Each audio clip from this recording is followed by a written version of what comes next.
But how can that be? Because look at the way we play politics. It's heavily monetized.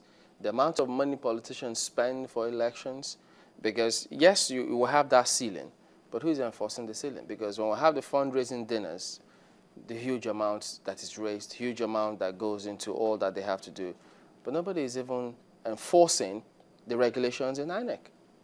Well, you see, the nature of poverty in this country also makes politicking very, very costly. In the sense that the moment your poster is out, everybody believes that you must continue to give them money. The moment you are contesting anything, both inside the party and outside the party. And that is why a lot of people do not have shops, they do not have any companies, they are just investors in politics. They give you money to go and contest an election, and by the time you finish, you win the election, they now come with the number of companies and the number of projects that they want to air condition the atmosphere for you. And once they come with maybe some short-nosed white people and all of that to get you to approve that, and you don't do that, they begin to look for a way of impeaching you. And that is why all kinds of funny contracts are flying around. In fact, is it true? We heard that some of them backdate contracts. They sign listen documents. to this. Have you noticed that literally every part of the armed forces now is wearing camouflage?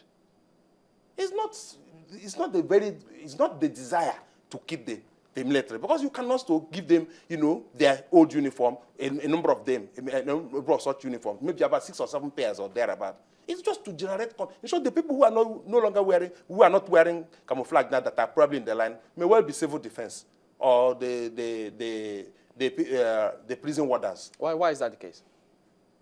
Generate contract. Let there be a contract for the boys. That's it. So if you know how much debate it took before America approved the Operation Desert Storm uniform for the army, it took about 8 months of research, of debate, and all of that. But you wake up in the morning, you just see somebody wearing camouflage. He is probably a member of a man o' war. The contract has been awarded. So that is the frivolity you find in government. Can't this be revoked? Because if you talk about the national conference, in fact, some would argue, because the national conference has a lot on its plate, they have been on so many other matters to the extent that now they have even ventured into the subsidies, petroleum subsidies, so many things. And if you put this on that plate, in addition to what they already have, it would seem as if we're not really ready to fix this. If it's something that must be fixed by the nation, as you have highlighted, shouldn't we be talking about revocation of some of these laws, and how can we go about it? It's like, see, it will amount to reporting Caesar to Caesar. Who is going to revoke these laws? Who is going to repeal it? National Assembly. They are an interested party. The National Assembly or the State Houses of Assembly? No. For instance, if there is a federal law that bans that or at least frowns at that, the federal law will take precedence over state laws. So, and all of those ones will fizzle out because it will run against the Constitution, assuming it finds itself in the Constitution. So the only hope we now have is National Assembly. It's a constitutional conference. Constitutional conference, they will not have enough. The Constitutional Conference has already, talked about it. They say no to pensions for governors. Good. Let it be a major part of their recommendation. Because that's the only hope. That's the only ray of hope that we have. It cannot be with the National Assembly. National Assembly is like reporting Caesar to Caesar. You're saying that there is no good at all in the concept. Don't get me wrong in terms of, because if you look at how it's been done across states, you will find that some states, will I say, for want of a better word, are better than others, so to speak. I mean, you don't find that sort of extravagance across board. You find that some are a little more, will I say, reasonable in terms of what they're asking for, after office. Again, in line with what they have. Would you say that there is no good at all in this type of law? What I have told you is that the only thing that is good about it is, what I'm recommending, and I'm saying it for the uptime time, is let the governors have life, pension, whatever salary they were earning while they were in office, let them continue to have it for life. Some people say that, is it not possible that we could pass this sort of law with a caveat? That if you're caught with, say, after office pilfering or to have pilfered, then all the benefits cease in addition to maybe some sort of sentence. Then if you enforce it, no governor will be entitled to it. So just leave it the way it is. How do we know that?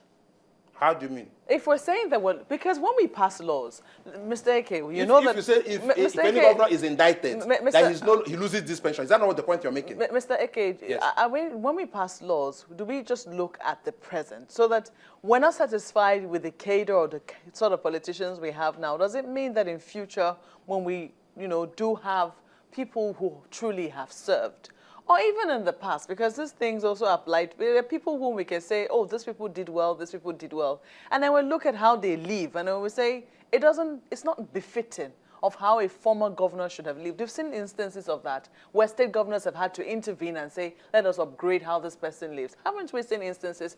Do we really, as a people, want to encourage people to steal while in office? No, you see, when you pass a law, having somebody in mind, it amounts to legislative judgment. You pass a law saying, notice that most of the law says anybody, it doesn't have to talk about any person, anybody, you just come into the law, as it were. The law covers you or, protects you.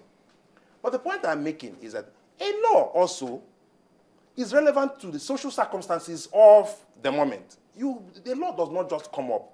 You bring a law to curb certain, anomalies.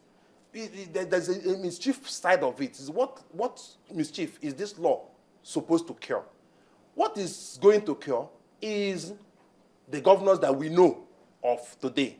And we're saying even in future, if a governor serves well, I've given you examples of those people who have served and they have just gone back to the people. They don't need to live in the sky. If they are collecting their pensions for life, any regular person who has come to serve will be satisfied with the salary of the governor. You did agree with me that there have been people who have left office, and the way they have lived has not exactly been at, will I say, has not been befitting. Let me use that word, borrow it from you, of the status of a governor, and the state government have had to intervene in those kind of situations. What do we say about those kind of situations? No. If, for instance, somebody is entitled to his salary all through life, as if he was working, he should be able to take care of himself. We have made provision for those other governors that, in short, what I read from you is that the governors that went there to serve, they did not steal, they did not amass wealth and all of that, and they are out of office. How do they cope? And I'm saying, if somebody is taking the salary of a governor as if he was still in office, that should be sufficient. All right. Yeah, let's not forget. But the point I'm making, that the thing had gotten so bad that, in short, I as much as we are praying for peace in this country, prayer warriors should also pray that God should touch the hearts of political office holders. Because of this rampage. Because they're supposed to be serving the people. That's what they're elected to do, actually. Well, Mr. George Eke, thank you for coming on this morning. Thank you so much. We'll return after this. We've got other matters to focus on today, so please join us again.